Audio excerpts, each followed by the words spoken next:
muchas gracias por tenerme aquí. El día de hoy me toca hablar sobre la tokenización del arte. Esto es muy importante porque últimamente ha habido como un burbujeo acerca de estos archivos, que de pronto archivos digitales, que se hacen llamar NFT o NFTs, y me pareció muy inteligente, muy interesante y una situación que va a modificar de alguna manera lo que estamos viviendo y la manera en la que nos relacionamos con el arte y con la cultura.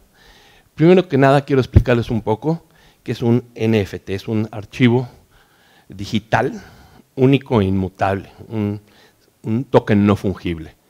Es importante hablar un poco de lo que esto conlleva.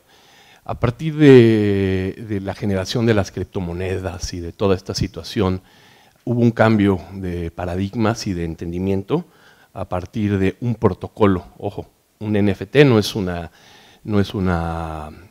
técnica artística, no es un formato, es un protocolo para guardar archivos digitales y tener posesión de ellas, una posesión digital que sea muy segura. Es muy interesante porque finalmente yo sigo usando hojitas para hablar, aunque hable de alta tecnología. Bueno, un NFT, como les digo, es un protocolo y a mí dirán por qué está tan interesado en esto, si lo mío es el arte, ¿no? Bueno, yo pienso que el arte es experiencia primariamente, independientemente de los niveles que evidentemente lleva la historia y los aparatos legitimadores, el mercado, etcétera. Pero a mí no me interesa ni hablar a gente que ya está como muy profundamente metido en esto, ni tampoco me interesa hablarles de si son buenas inversiones, del dinero. A mí me interesa la cultura, me interesa el arte y me interesa compartir con ustedes, sobre todo con la gente que no está relacionada con esto, un poco de mi experiencia. Por eso he decidido dividir mi presentación en dos, una parte para hablar de los procesos que me llevaron a tomar estas decisiones, de hablar de esto en este día, y por otro lado para tratar de explicar de una forma lo más sencillo posible, porque como decían mis maestros en la escuela, si tu abuelita lo puede entender, entonces está bien. Espero que así sea. Bueno, esto que vemos atrás es una pintura. Yo soy pintor originalmente, siempre quise ser artista y ser pintor. Mi abuelo era pintor, así que tuve la facilidad de llegar a un lugar que ya estaba montado y de que mis padres me empujaran amablemente para que hiciera lo que yo quisiera, y pues decidí terminar aquí, ¿no? Esto es una pintura hecha con acrílico, por acá está la imagen mía, para dar cierto contexto, y específicamente esto tiene la finalidad de entender como un artista que se dedica a las artes y estudia, tiene, digamos, ciertas capacidades técnicas, se mueve, y no es que me mueva por completo, pero se mueve a una parte digital, ¿no? Esta es una pieza con un piano, una pieza de un piano intervenido en una galería. Esta es otra pieza, esta es una pintura, son pinturas que hago en capas porque me interesa, ya lo veremos más adelante, hacer un recorrido entre las diferentes imágenes y hacer de alguna manera un contexto entre una y otra. A partir de toda esta situación digital, me interesaba hacer hipervínculos, relacionar, así como cuando pican en un link en el internet y te lleva a otro lugar.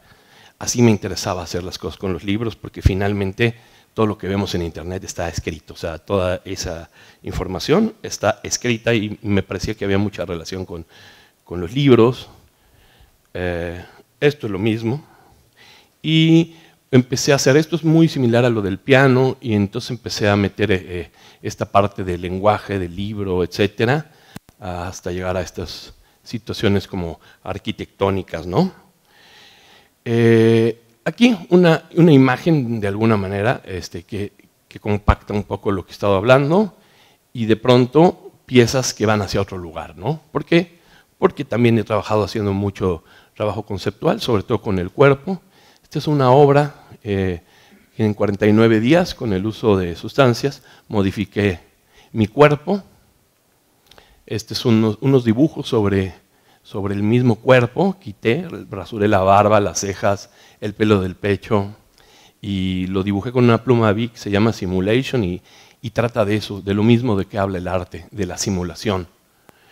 Una pieza más para tratar de expresar mi felicidad por la libertad. Aquí me puse unas placas de titanio adentro de la barbilla con la única intención de expandir mis fronteras también de la libertad.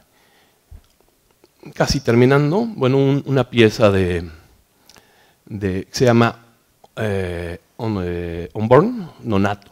Me quité el ombligo para tratar de hablar de la inmortalidad, porque el arte habla normalmente con metáforas y con alegorías. Acercándome un poco ya a esta parte digital, un boceto hecho a mano de una pieza que quería hacer, quería contener el aliento y capturarlo de alguna forma. Entonces, ¿qué hice? Bueno, fui a un tomógrafo, llené la cavidad bucal y con un tomógrafo escaneé mi aliento y tuve dos productos, una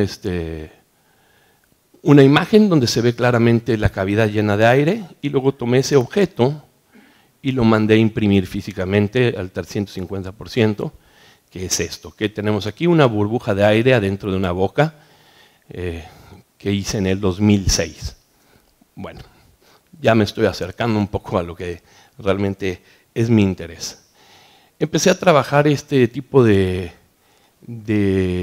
piezas que son multilayer con la intención de que la gente pudiera jugar con ellas y pudiera cambiar los ángulos y de pronto pudieran hacer algo que ahorita está muy de moda, que se llama arte generativo, y en el arte digital de alguna manera ha marcado los NFTs porque es una forma en la que los layers pueden ser elegidos para generar una pieza. Sin embargo, aquí están ya mis incursiones en el mundo de las criptoimágenes y todo.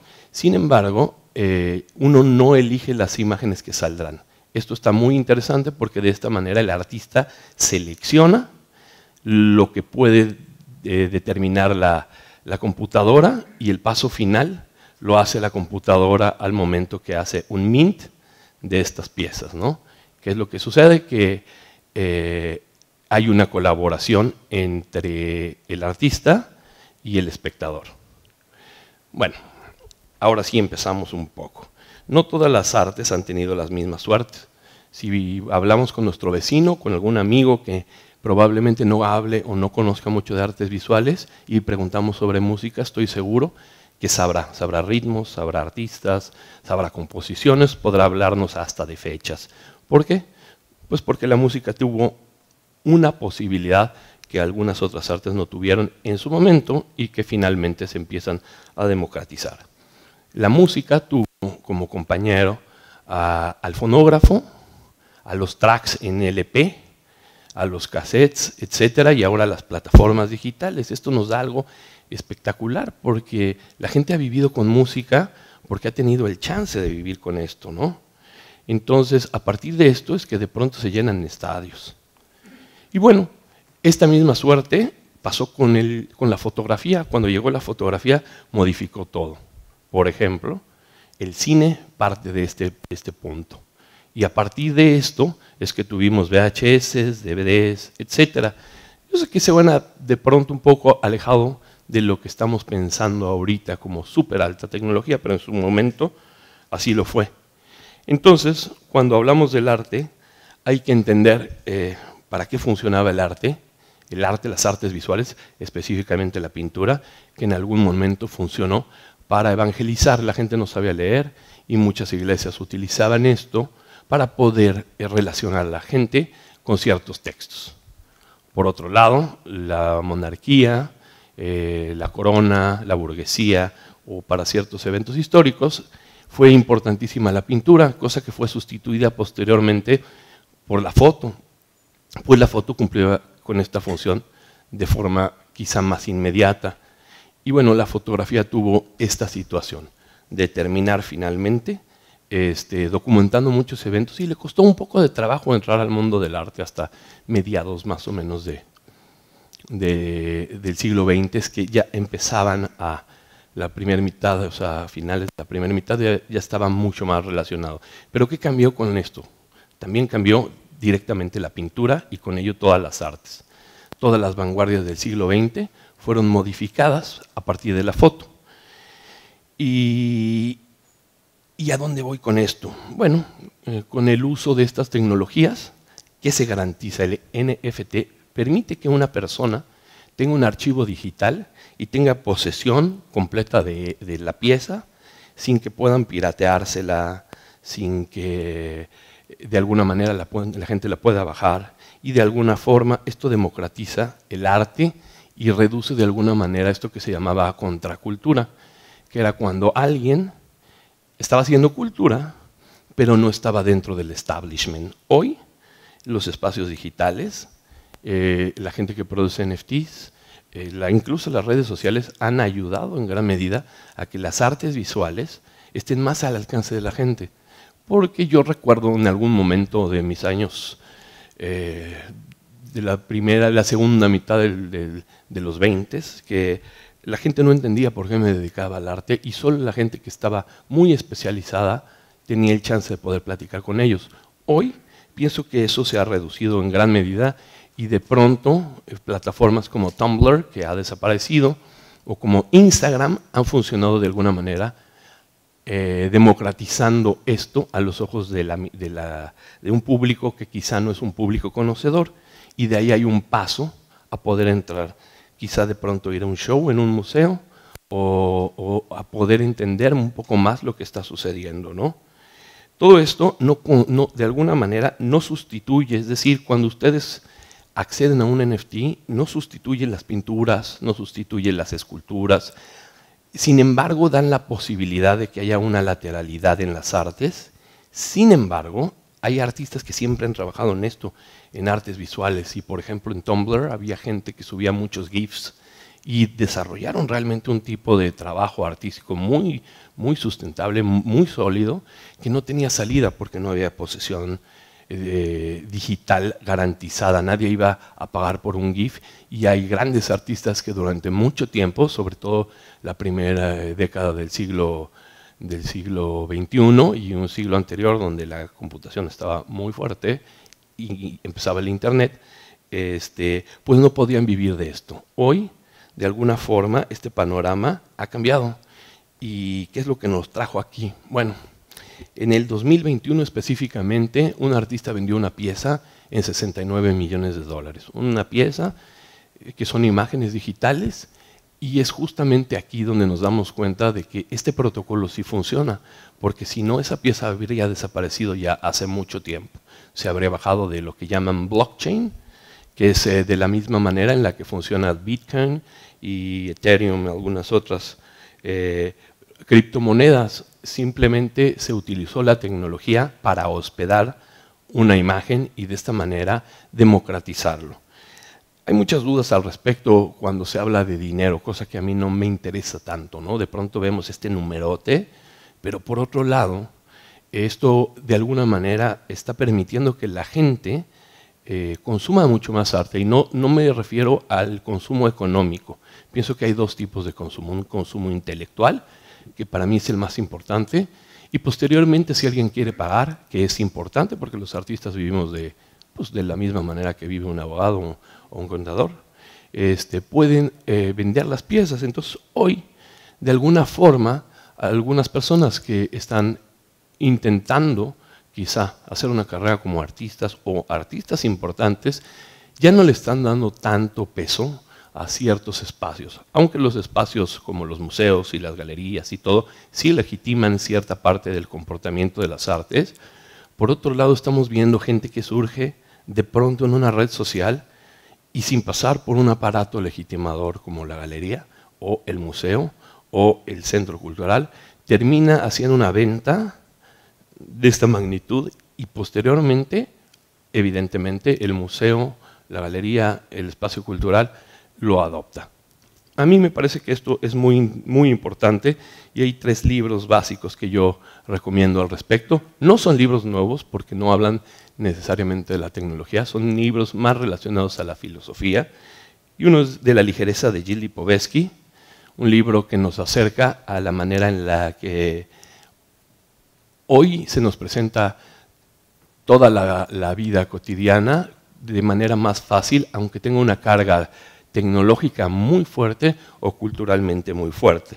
Otro es Apocalípticos e Integrados, que es lo que hablaba, que esto no desaparecen las pinturas y que nadie se tenga que poner un grito en el cielo. O sea, van a seguir pintando los artistas, pero algunos de ellos decidirán por otro camino. Este es de Humberto Eco. Y el último es el del medio es el mensaje. Creo que es muy correcto tomar este texto de Marshall McLuhan, porque justamente, aunque el medio es un medio digital, la red está generando esta posibilidad de entender la posesión y el protocolo de seguridad que nos permite generar comunidades y otro tipo de públicos. Por último, y no menos importante, quiero decirles que de pronto he visto esta comunidad tan activa como no había visto a otra. O sea, diario hay, al menos en los canales que yo sigo, 6, 7 charlas al día de gente de la comunidad, y eso es solo a las que yo estoy escrito, en lo que este tipo de foros como los que estamos ahorita están pasando, como les digo, 5 o 6 veces al día y se juntan para hablar de diferentes temas. ¿Qué está sucediendo aquí que le es tan relevante a los jóvenes y a los no tan jóvenes como yo? Es algo que para mí vale la pena poner atención, porque si no, de alguna forma, quedaremos rezagados de alguna manera. Digamos que como conclusión, pienso que está el chance de abrir nuevas posibilidades a áreas laterales que permitan a la gente tener el chance de exhibir y de levantar la voz sin necesidad de ir a la institución. Y por último, quiero agradecer a todos y dedico esta conferencia a mis padres que hace un par de meses desafortunadamente se fueron. Muchas gracias por el espacio. Buenas tardes.